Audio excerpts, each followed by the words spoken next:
Ils ont écrasé son pick-up sous un bulldozer rugissant. Puis se sont figés à l'instant où ils ont vu l'autocollant militaire. Réalisant trop tard qu'ils avaient cherché querelle au mauvais vétéran. Julien Dubois, un homme grand et large d'épaules, à la présence tranquille et aux yeux qui en avaient trop vu, était assis sur sa terrasse ce matin-là, sirotant un café noir dans une tasse ébréchée.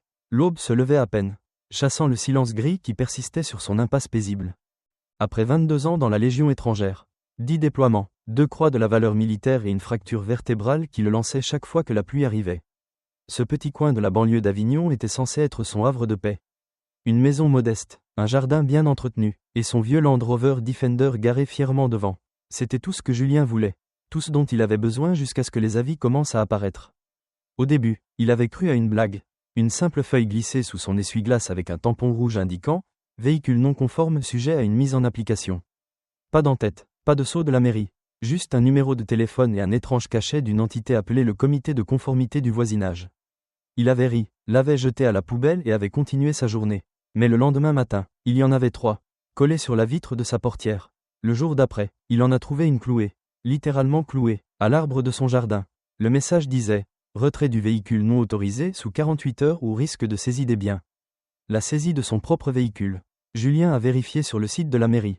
Aucun service de ce genre n'existait. Aucun règlement d'urbanisme spécifique n'était listé pour son code postal. Sa carte grise était en règle. Son véhicule portait toujours l'autocollant de son ancien régiment. Le deuxième rep, bien en vue. Pourtant, il a appelé le numéro. Une voix sèche a répondu. Ceci est la division de l'application du règlement du comité. Veuillez adresser toute communication future par l'intermédiaire de votre agent de liaison de conformité. Quel comité ? Demanda platement Julien. Une pause, puis le silence. La ligne était coupée. Il s'est rendu chez sa voisine. Martine Fournier, elle vivait là depuis 20 ans. Connaissait chaque nid de poule, chaque employé municipal par son nom. Je ne savais pas que nous avions un comité de quartier, dit-il. Martine se mordit la lèvre. Les yeux fuyants. Nous n'en avions pas jusqu'à récemment. De nouvelles personnes ont emménagé. On commençait à envoyer des lettres. Les gens ont cru que c'était officiel. Ça ne l'est pas, je reste en dehors de ça. Mais tu devrais déplacer ce véhicule. Cette nuit-là, Julien n'a pas bien dormi. 2 jours plus tard, un homme s'est présenté à sa porte. Un type d'une trentaine d'années portant un gilet fluorescent, des lunettes de soleil miroir, et un presse-papier comme si cela lui conférait un pouvoir. Vous avez reçu une notification, dit l'homme sèchement. Dernier avis pourquoi ? Demanda Julien en croisant les bras. Abandon de véhicule, non-conformité au code, et obstruction de la ligne de visibilité. Julien fronça les sourcils. Vous citez des absurdités, dit-il, et il n'y a aucun comité légal ici. L'homme ne broncha pas. Vous avez jusqu'à vendredi. Avez-vous déjà été menacé sur votre propre propriété ? Par quelqu'un pensant que sa fausse autorité pouvait vous soumettre par la peur ? Que feriez-vous si un faux agent de conformité se présentait à votre porte ? Avant de continuer, de quelle ville ou de quel pays nous regardez-vous en ce moment ? Dites-le nous dans les commentaires. Nous adorons savoir d'où viennent nos spectateurs. Et si vous pensez que personne ne devrait jamais être menacé sur sa propre propriété, explosez ce bouton j'aime et abonnez-vous à Chronique de Choc. Pour des histoires qui montrent ce qui arrive quand les mauvaises personnes s'attaquent à la mauvaise cible. Julien n'a pas déplacé son Land Rover. Le vendredi arriva, clair et paisible. Pendant un instant, on aurait dit un matin de printemps comme les autres. Jusqu'à ce que le grondement sourd d'un diesel brise le calme. Le son s'intensifia. Il est sorti et ce qu'il a vu l'a glacé sur place. Un bulldozer jaune dévalait la rue. Pas d'insigne de la ville. Pas de logo d'entreprise. Juste un monstre d'acier anonyme rampant droit vers son Land Rover garé. Julien a sprinté vers le trottoir. C'est mon véhicule. Qu'est-ce que vous fichez ? L'homme au gilet se tenait à côté du bulldozer, dirigeant le conducteur avec 2 doigts. Quand Julien a crié de nouveau, l'homme s'est retourné avec un sourire narquois. C'est une structure non autorisée, dit-il froidement. Vous entravez la conformité. Reculez. Julien n'a pas bougé, mais le bulldozer ne s'est pas arrêté non plus. Avec un grincement écœurant, la lame a percuté le flanc de son véhicule. Les pneus ont éclaté comme des coups de feu. Le capot s'est plié. Le véhicule s'est soulevé et tordu sur le côté comme s'il ne pesait rien. Le verre a volé en éclats sur le trottoir comme de la grêle. Julien hurlait. Des voisins criaient. Quelqu'un filmait. Il a chargé vers le bulldozer. Les poings serrés, la fureur bouillonnant dans sa poitrine. Puis le conducteur s'est figé. Le voyant enfin, l'autocollant du 2e rep, tordu mais encore lisible, la carte de stationnement pour anciens combattants suspendue au rétroviseur. Et puis il a levé les yeux vers le visage de Julien.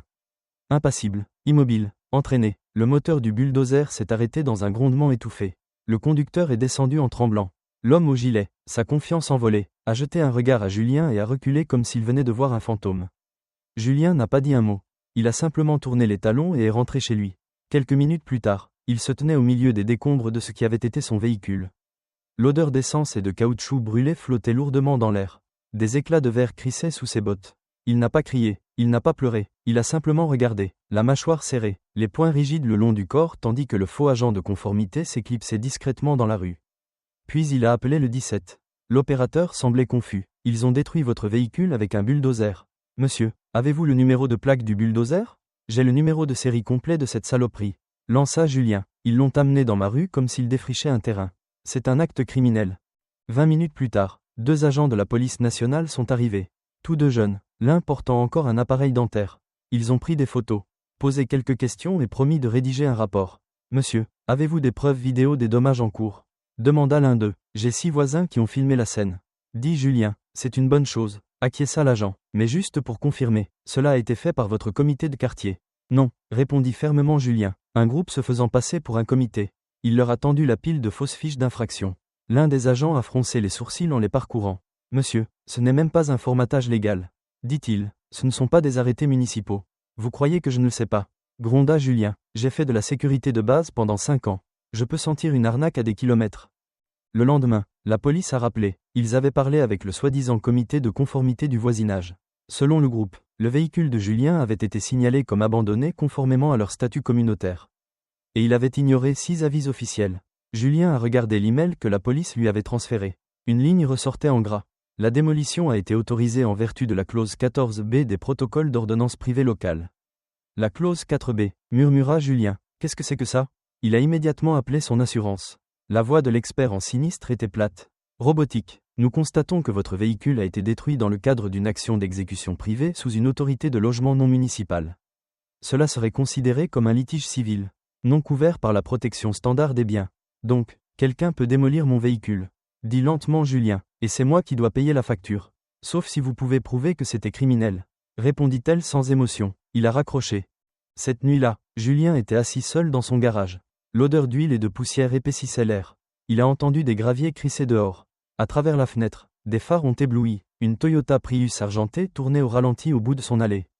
Un jeune homme en est sorti, portant un pantalon cargo et, sans aucun doute, le même gilet jaune qu'auparavant. Julien a ouvert lentement la porte du garage. Sans rien dire, l'homme s'est avancé, presse-papier à la main, parlant déjà. Vous êtes maintenant en infraction de. Il s'est arrêté net, les yeux fixés sur l'intérieur du garage. La boîte d'exposition avec les médailles. L'uniforme, l'autocollant militaire tordu posé à côté des restes du Land Rover. Puis son regard s'est posé sur Julien. Bras croisés, silencieux, immobile, un homme dont le calme était bien plus dangereux que la colère. Je crois qu'il y a eu un malentendu. Balbutia l'homme. Vous vous êtes trompé de maison. Dit doucement Julien. Le type a levé les mains. Nous ne connaissions pas votre affiliation. Si vous coopérez avec nous, peut-être que nous pourrons nous arranger. Est-ce une menace? Demanda Julien, son ton plat, indéchiffrable. Non, non, juste une voie de résolution. Écoutez, nous vous rembourserons. Je ne veux pas de votre remboursement, répondit Julien. Je veux vos archives papier. L'homme hésita. Nous ne déposons pas vraiment de documents à la mairie. C'en était assez. Julien s'avança. L'homme recula, trébucha sur le trottoir et se précipita dans sa Prius. La voiture démarra en trombe dans la rue. Julien resta là un instant de plus.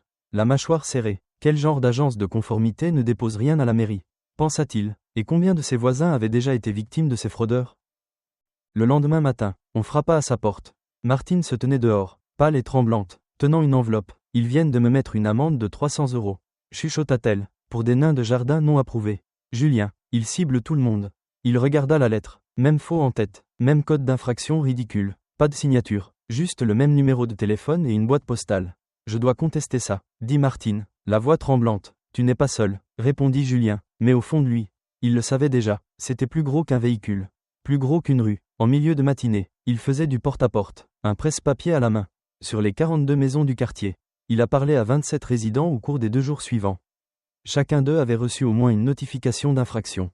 La moitié avait payé des amendes. Quelques-uns avaient même laissé les inspecteurs entrer chez eux. C'était de l'intimidation, pure et simple. Un père de 3 enfants lui a dit.